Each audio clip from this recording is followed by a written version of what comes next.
Hello, good morning students. How are you? We hope all of you are fit and fine and enjoying our YouTube channel and lecture series. जैसा कि बेटा आप सबको पता है, हम 12th फिजिक्स का इलेक्ट्रोस्टैटिक्स चैप्टर के इंपॉर्टेंट टॉपिक्स डिस्कस कर रहे हैं। आज का बेटा जो हमारा इंपॉर्टेंट टॉपिक है वो क्या है, वो सीबीएसई बोर्ड और एचबीएसई बोर्ड दोनों के लिए इंपॉर्टेंट है और कॉम्पिटिशन में भी हम लास्ट में देखेंगे किस टाइप के क्वेश्चन इससे पूछे गए हैं। तो देखिए बेटा, आज हम स्टार्ट करने जा रहे हैं डाइपोल को अगर इलेक्ट्रिक फील्ड में रख दे तो टॉर्क। तो बेटा पहले हमें यही समझना है कि हम ये टॉपिक पढ़ क्यों रहे हैं। तो सबसे पहले बेटा एक हमारे पास यूनिफॉर्म इलेक्ट्रिक फील्ड, जब हमने इलेक्ट्रिक फील्ड लाइंस की प्रॉपर्टीज डिस्कस की तो यूनिफॉर्म इलेक्ट्रिक फील्ड मींस बेटा constant electric field means electric field lines के बीच की स्पेसिंग क्या होनी चाहिए बेटा, कांस्टेंट। इलेक्ट्रिक फील्ड लाइंस के बीच की स्पेसिंग क्या होनी चाहिए, कांस्टेंट। उस इलेक्ट्रिक फील्ड को हम क्या कहते हैं, यूनिफॉर्म इलेक्ट्रिक फील्ड या कांस्टेंट इलेक्ट्रिक फील्ड। अब एक देखो बेटा, हमने इसके बीच में डाइपोल रख दिया। We have placed a dipole like this. This is minus Q charge, this is plus Q charge and this is centre. This distance is, dipole की डिस्टेंस बेटा 2। इलेक्ट्रिक फील्ड हमारा इस साइड है, जो एरोज है वो किसको रिप्रेजेंट करें, इलेक्ट्रिक फील्ड को। अब बेटा एक चीज आपको थोड़ा सा ध्यान देनी है, जो हम पहले पढ़कर आए हैं। पहले क्या पढ़ा है हमने, क्या हमने ये फॉर्मूला पढ़ा है, ये हमारे पास एक क्यू चार्ज है। क्यू चार्ज की वजह से आर डिस्टेंस के ऊपर इलेक्ट्रिक फील्ड क्या होता है। इलेक्ट्रिक फील्ड निकालने के लिए हम वहां पे एक टेस्ट चार्ज रखते हैं क्यू नॉट, जिसकी value unit positive charge plus 1 coulomb. तो इलेक्ट्रिक फील्ड की वैल्यू हमारे पास क्या आती है बेटा, के क्यू बाई में आर स्क्वायर। अगर मैं इनके बीच का फोर्स देखना चाहूं तो फोर्स अगर हम बेटा क्यू नॉट लें तो फोर्स क्या बनेगा हमारे पास, के Q into Q not by में आर स्क्वायर। मीन्स हम यहां से ये कंक्लूजन निकाल सकते हैं, अगर मैं ई को, इलेक्ट्रिक फील्ड को क्यू नॉट से मल्टीप्लाई कर दूं, मीन्स टेस्ट चार्ज से, जिस चार्ज पर जिस पॉइंट पर इलेक्ट्रिक फील्ड लग रहा है उस पॉइंट पे जो टेस्ट चार्ज रखा हो उससे मल्टीप्लाई कर दें। अगर बेटा मैं इसको क्यू नॉट से मल्टीप्लाई कर दूं तो हमारा क्या बन जाएगा, फोर्स। मीन्स हमने किया क्या, ई को क्यू नॉट से मल्टीप्लाई किया तो हमारा क्या बन गया, फोर्स। तो ये बेटा आपको इस टॉपिक में यूज होगा, इसलिए मैं पहले बता रहा हूं। एफ क्या आएगा हमारे पास, क्यू नॉट ई। अब एक चीज देखो, अगर हमारे पास इलेक्ट्रिक फील्ड उस डायरेक्शन में है, अगर चार्ज हमारा पॉजिटिव है, मीन्स हमारा यहां पर क्या है, क्यू है, क्यू नॉट नहीं है। अगर बेटा क्यू नॉट पॉजिटिव है तो जिस डायरेक्शन में इलेक्ट्रिक फील्ड है उसी डायरेक्शन में फोर्स आएगा। अगर हमारे पास जिस चार्ज के ऊपर हम निकालना चाह रहे हैं वो चार्ज हमारे पास नेगेटिव है तो इलेक्ट्रिक फील्ड के अपोजिट डायरेक्शन में फोर्स आएगा। क्लियर। अब देखो इसका हमें यूज कैसे करना है, इसका हम बेटा यहां पर यूज करेंगे। F इज इक्वल टू क्या होता है, क्यू ई। जिनको बेटा ऑलरेडी पता था बहुत अच्छी बात है, जिनको नहीं पता था ये ध्यान रखना है, F क्या होता है, क्यू ई। अब अगर हम इस पॉइंट की बात करें, इस पॉइंट चार्ज के ऊपर बेटा फोर्स किस डायरेक्शन में लग रहा है, F क्या आएगा। अगर मैं इस पॉइंट पे फोर्स की बात करूं बेटा, F क्या होता है, क्यू ई। चार्ज पॉजिटिव है, पॉजिटिव, जिस डायरेक्शन में ई है उसी डायरेक्शन में क्या आएगा, फोर्स। मींस इसके ऊपर फोर्स बेटा कितना लग रहा है, Q E. Clear. Q charge, E electric field. अब एक चीज और देखो, इस पॉइंट के ऊपर बेटा, इस पॉइंट के ऊपर अगर हम फोर्स डिस्कस करें तो फोर्स क्या आएगा, माइनस क्यू ई। मीन्स जिस डायरेक्शन में इलेक्ट्रिक फील्ड है उसके आगे नेगेटिव, मतलब उसके अपोजिट डायरेक्शन में फोर्स लगेगा। तो बेटा यहाँ फोर्स क्या लगेगा, फोर्स का मैग्नीट्यूड क्यू ई है, लेकिन इस पॉइंट पे फोर्स इस डायरेक्शन में लग रहा है, इस पॉइंट पे फोर्स अपोजिट डायरेक्शन में लग रहा है। तो आई होप बेटा यहां तक आपको क्लियर होगा, समझ आया होगा। ठीक है, F is equal to Q E से। अब एक चीज देखो, ऐसे समझो, अब ये हमारे पास है डाइपोल, ऐसे डाइपोल है, ये हमारे पास नेगेटिव क्यू, ये हमारे पास पॉजिटिव क्यू। इसके ऊपर बेटा इस जो लास्ट पॉइंट है कॉर्नर पे जो चार्ज रखा हो उसके ऊपर फोर्स इस साइड है। मींस इसके ऊपर हम फोर्स इस साइड लगाएंगे, इसके ऊपर फोर्स इस साइड लगाएंगे। तो क्या होगा, देखो हम फोर्स लगाएं इसके ऊपर इस साइड, इसके ऊपर इस साइड, तो क्या होगा, घूम जाएगा। मींस अगर हम बेटा ऐसे फोर्स लगाएं, इसके ऊपर इस साइड लगा दिया तो ये क्या हो जाएगा, घूम जाएगा। और जो फोर्स घुमा दे उसको हम क्या पढ़ते आ रहे हैं, टॉर्क। मींस जब भी हमने इलेक्ट्रिक फील्ड के अंदर किसी भी डाइपोल को रखा तो उसके ऊपर क्या लग गया, टॉर्क, क्योंकि वो रोटेट हो गया। मींस ये हमारे पास क्या हो जाएगा, इस डायरेक्शन में रोटेट हो जाएगा। और जो रोटेट होता है बेटा, रोटेटिंग फोर्स की वजह से होता है, जिसको हम क्या बोलते हैं, टॉर्क। तो हमें आज का जो हमारा टॉपिक है, लेक्चर है, उसके अंदर हमें ये डिस्कस करना है टॉर्क कितना आएगा जब हम इलेक्ट्रिक फील्ड के अंदर एक डाइपोल रखें। तो आई होप बेटा आपको ये कंसेप्ट क्लियर हो गया होगा कि इसके अंदर टॉर्क लग क्यों रहा है। ठीक है, अब एक चीज देखो, इस पॉइंट के ऊपर फोर्स कितना, QE, इस पॉइंट के ऊपर फोर्स कितना, QE, मींस इस डाइपोल के ऊपर दो फोर्स लग रहे हैं, एक फोर्स आगे की तरफ, एक फोर्स पीछे की तरफ। तो बेटा नेट फोर्स क्या आएगा, नेट फोर्स 0 है। लेकिन ये फोर्स इसको बेटा घुमा रहा है, मतलब यहां पर कौन है, टॉर्क है जो 0 नहीं है। हमें आज के टॉपिक में ये डिस्कस करना है इसकी वैल्यू क्या आएगी। क्लियर बेटा, चलो अब स्टार्ट कर रहे हैं टॉपिक हमारा।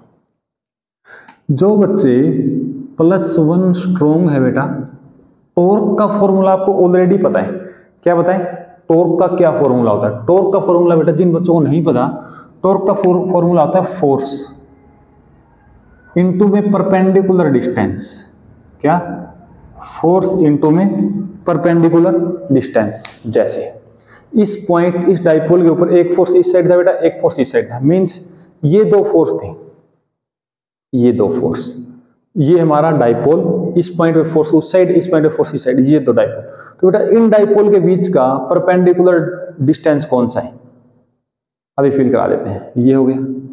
तो क्या ये डिस्टेंस, क्या अगर मैं इसको यहां रखूं बेटा पास पास, एक सेकंड रुको, ये दो फोर्स हो गई, जो हमारा ब्लैक मार्कर है और रेड मार्कर है, ये बेटा डाइपोल के दोनों कॉर्नर पर फोर्स दिखा रहा है। उन फोर्सेस के बीच का परपेंडिकुलर डिस्टेंस क्या है, ये ब्लू मार्कर। मींस हमारे यहां पर जो परपेंडिकुलर डिस्टेंस है, अगर मैं उसको बेटा ब्लू से दिखाऊं तो आपको क्या दिखेगा, ये इस डिस्टेंस का नाम क्या है हमारे पास, ये बेटा परपेंडिकुलर डिस्टेंस। अब हमें फोर्स हमें पता है, फोर्स बेटा क्या है, Q इंटू E। फोर्स कितना लग रहा है, Q इंटू E। अब हमें परपेंडिकुलर डिस्टेंस मींस अगर हम कहीं से इसको एक बार x मान लेते हैं, इस x की वैल्यू अगर हमें मिल जाए तो हम यहां पर रख देंगे और हमारा टॉर्क निकल जाएगा। अब देखो बेटा ये कैसे निकालें। अब देखो हमें यहां पर डाइपोल के केस में एक फिजिकल क्वांटिटी होती है, उसको हम क्या बोलते हैं, इलेक्ट्रिक डाइपोल मोमेंट। वो कहां होता है बेटा, नेगेटिव से पॉजिटिव। मींस इस डायरेक्शन में कौन है, P, इस डायरेक्शन में कौन है, इलेक्ट्रिक फील्ड। तो ये क्या है बेटा, एंगल। एंगल किसका, angle between electric dipole movement and electric field. अब एक चीज देखो बेटा, ये एंगल थीटा है, तो ये एंगल भी क्या रहेगा हमारे पास, थीटा रहेगा। अगर ये एंगल थीटा है तो ये एंगल भी क्या रहेगा, थीटा। या ये मान लो ये एंगल भी हमारे पास क्या रहेगा, एक सेकंड,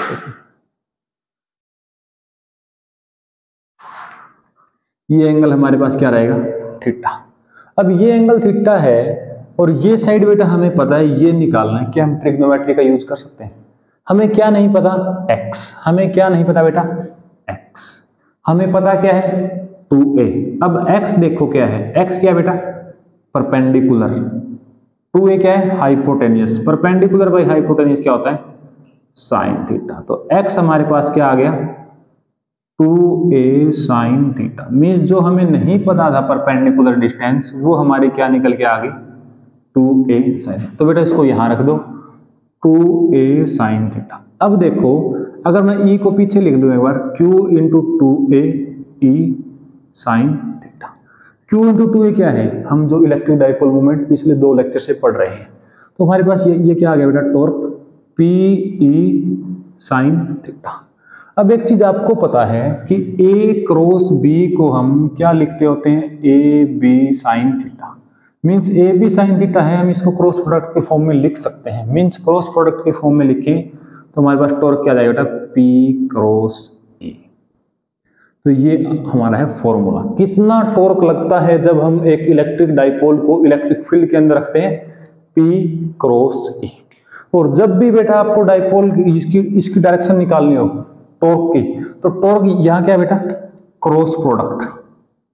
यहां क्या है, क्रॉस प्रोडक्ट। और क्रॉस प्रोडक्ट हो, वेक्टर प्रोडक्ट हो, या इसका एक और नाम है कर्ल प्रोडक्ट। इस केस में डायरेक्शन हम कैसे निकालते हैं वो आप सबको पता है।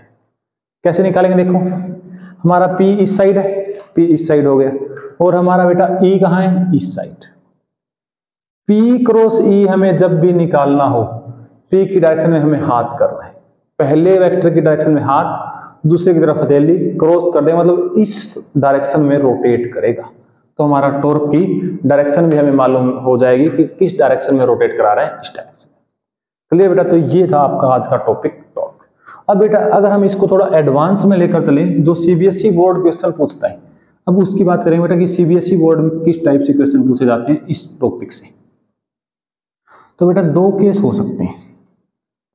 अब मैं इसको एक बार रफ कर रहा हूं। हमने देख लिया टॉर्क का हमारे पास फॉर्मूला क्या आ गया, पी ई साइन थीटा।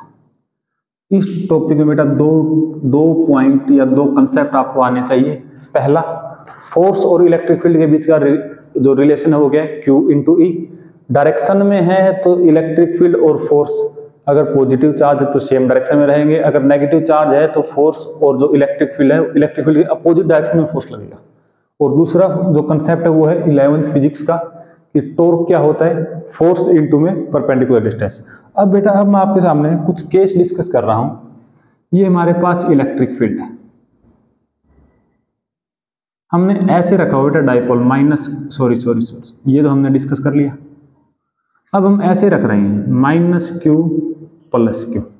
जिस डायरेक्शन में इलेक्ट्रिक फील्ड है उसी डायरेक्शन में मैं डाइपोल रख रहा हूं बेटा, और इनके बीच की स्पेसिंग कांस्टेंट है, मींस इलेक्ट्रिक फील्ड कैसा है, यूनिफॉर्म।